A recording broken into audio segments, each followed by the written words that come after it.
I am Sunita Hebbard from Rapid Institute of Abacus. Today we are doing 296 square.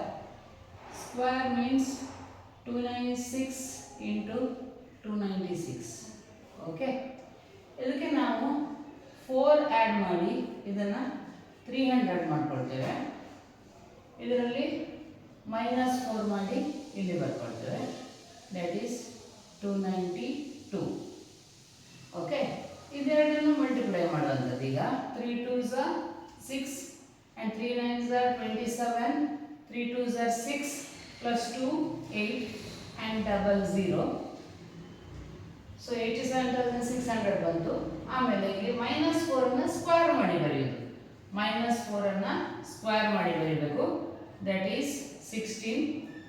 87,616 is the answer.